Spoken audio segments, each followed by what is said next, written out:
Hi, guys. Welcome to the End Time Sky podcast. My name is Lee, and it is an honor and a pleasure to have you joining me.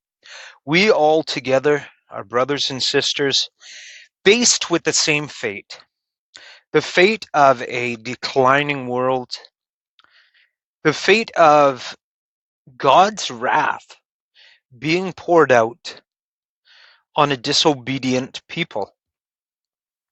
As it was in the days of Noah, so it will be at the coming of the Son of Man. And we know in the days of Noah, God looked down on the earth and there was wickedness continually. The hearts of men had turned away from God and turned to all kinds of vain things. The accumulation of wealth, the worship of trinkets and baubles, the creation of grand, lofty structures merely as what do you call it? A monument to their own personal greatness, self-glorification. Um, Sexual immorality, greed, pride, envy, wars, all the things we're seeing today. And I'll tell you what, you look through the mountains, you look through the valleys, you see violence on the face of the earth. To this very day, the earth bears the scars of a prior judgment. All we have to do is look around and pay attention to what we're seeing, and we'll see that the wrath of God has indeed fallen on the earth once already. 2-foot clamshells, massive clamshells in the tallest mountains in the world, up in the Himalayas. Now, what are they doing up there?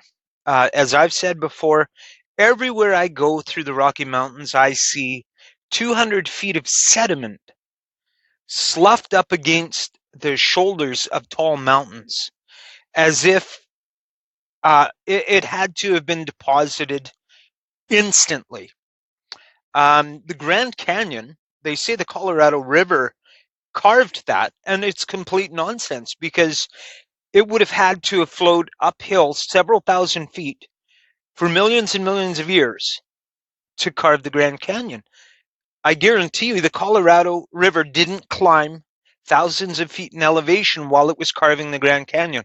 The Grand Canyon was made in an instant. The sedimentary layers are the result of hydrosorting. When you mix a whole bunch of material in water and then swirl it up good and just let it settle naturally. And what's going to happen is the water sorts the materials so that you get the heavier stuff falling first and the lighter stuff falling later, and you'll find uniform layers. We have evidence of massive, they call it hydroplaning, great areas of land that have been absolutely leveled perfectly flat, and the only way this can be done is with massive amounts of water.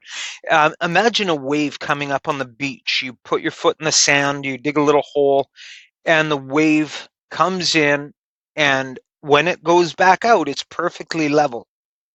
That's what the water's effect is, and we see evidence around the world of water leveling on all the continents. There's evidence all around us that God has already judged the world once. And that evidence is a glaring reminder of the words of Jesus Christ, that God's judgment is coming a second time. The earth was baptized once with water, and the second time it's being baptized with fire. And you and I have the benefit of knowing that this is actually coming. It's a reality.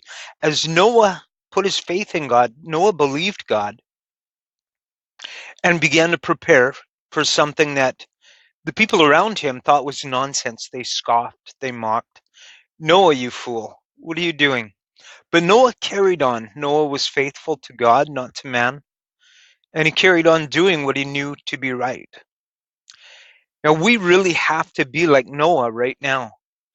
And regardless of society, regardless of your friends and peers, you need to be focused on obeying God and doing what's right. God has work for each one of us. It's important that the people be warned.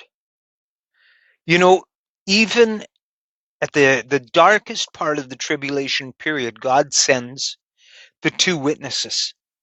There are two olive trees and two lampstands that testify before the people for 3.5 years. It's God's will that people get warned, that people hear the truth before it's too late. So, like Noah, we need to be faithful now. We need to be really focused on the task at hand. One thing I'm considering, I do leave a little booklet in rest areas, but it's an in-depth explanation of Christianity. It's about 10 pages. Maybe you've seen that. And I'm going to do a stripped down version that merely states as simply as possible the 400% increase in earthquake activity, the increase in volcanoes, the flooding, the droughts and fires, all the signs of wars and rumors of wars, all the signs that Jesus said to watch out for. If I have to put it in graph form or some easy way for people to, at a glance, realize that the end is coming, that these things that Jesus said would pass, they're coming right now. And then focus on the very simple gospel, like Paul. Paul said, I preach Christ and him crucified. That's it. He doesn't preach in wisdom. He just simply preaches Christ and him crucified. And the thief on the cross is a brilliant example of this simple gospel. All he said was, Lord, remember me in your kingdom.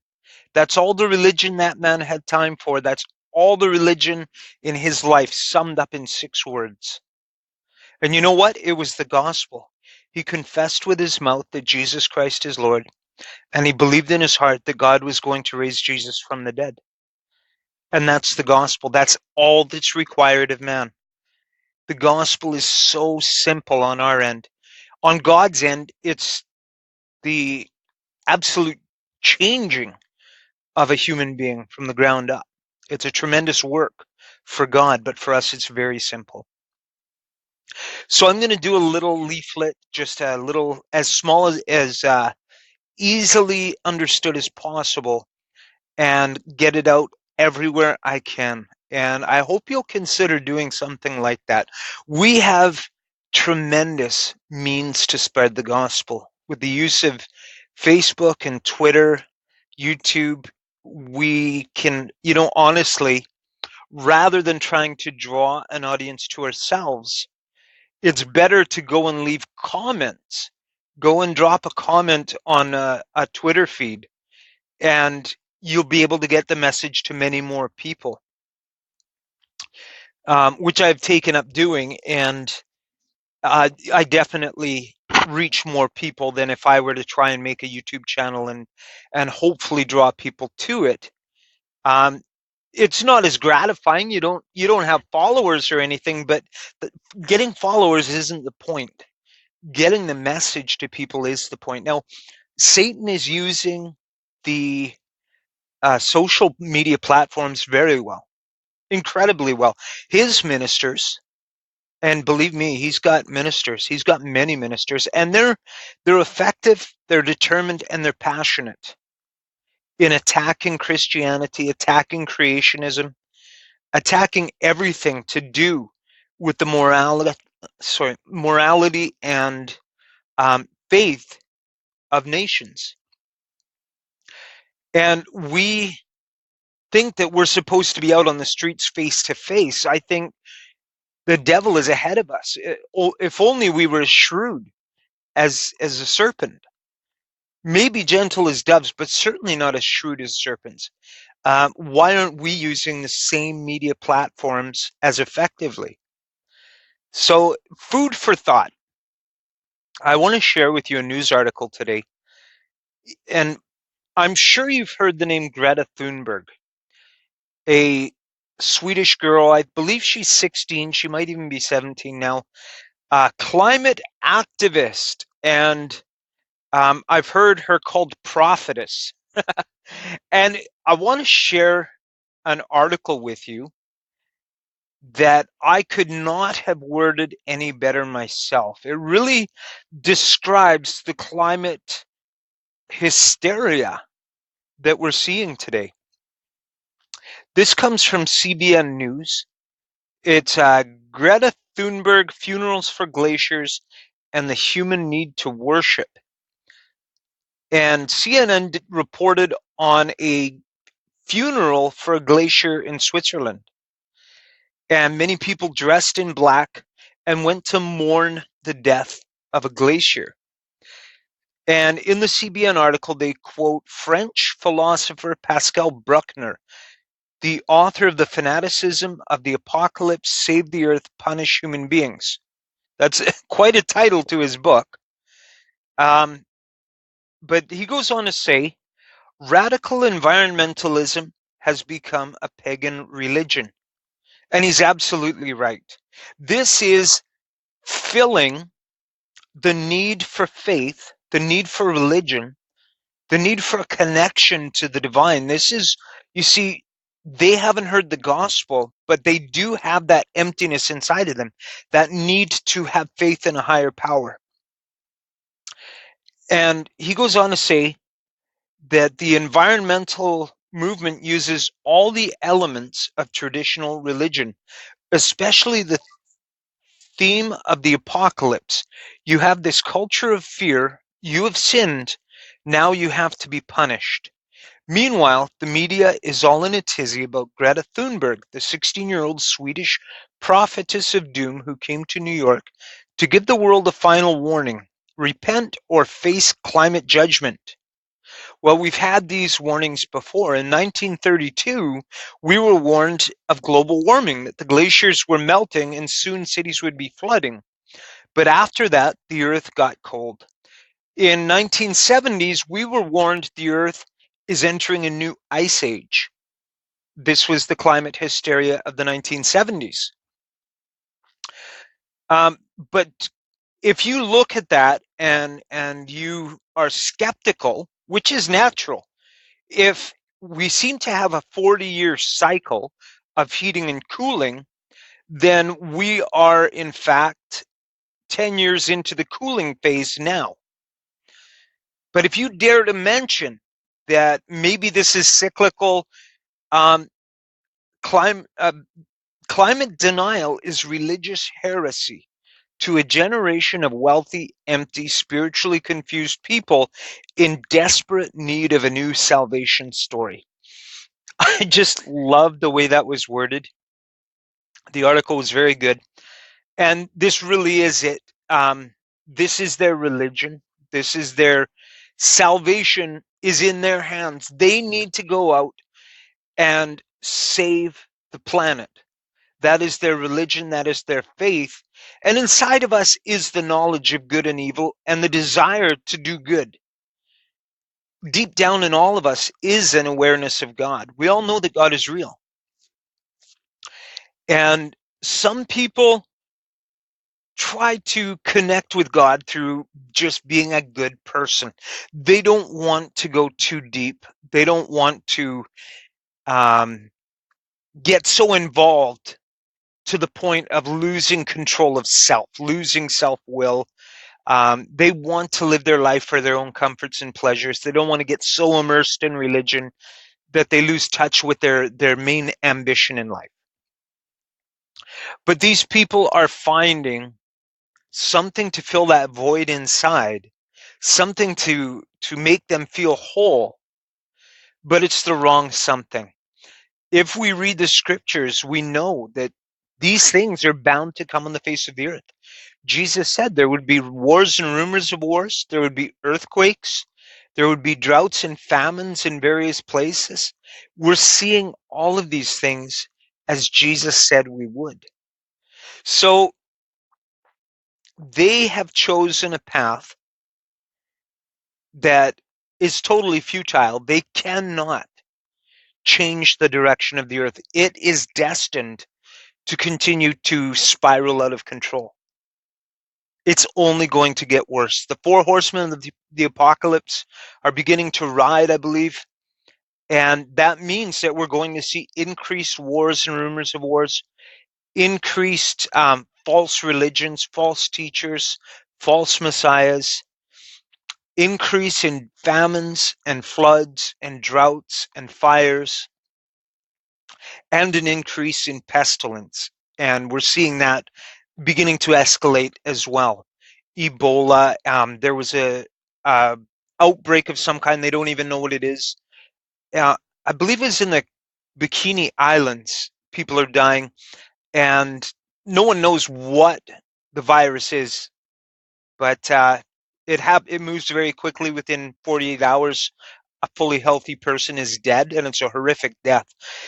We're going to see an increase of that. We've got leprosy in Los Angeles or somewhere in California. Things that we haven't seen in a very long time, and it's all going to continue to escalate, whether or not we hold a funeral for a glacier. I heard that Mount Everest is beginning to thaw, that bodies which have been buried in ice for many, many years, decades, are beginning to appear. And, you know, is that climate change? Yes, the climate is changing.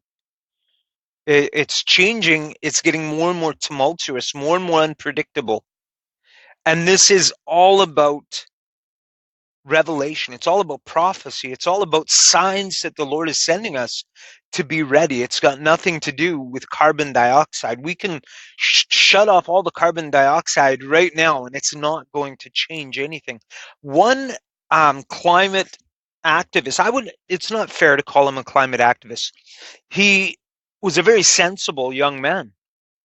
And he said, instead of hysteria, why don't we just plant trees? Trees consume carbon dioxide, and if we just all plant 10 trees, if everyone on the planet plants 10 trees, that would solve the problem. So instead of hysteria and religion, go out and plant some trees. But planting trees isn't what people want. Religion is what they want. They want to be important. They want to be heard. They want to have a cause. They want to be champions. They want to feel noble and virtuous in their deeds. It's inherent in all of us. We all want to worship. They just don't know God. They don't know how to worship. Well, those are my thoughts for today. Thank you so much for joining me. God bless you.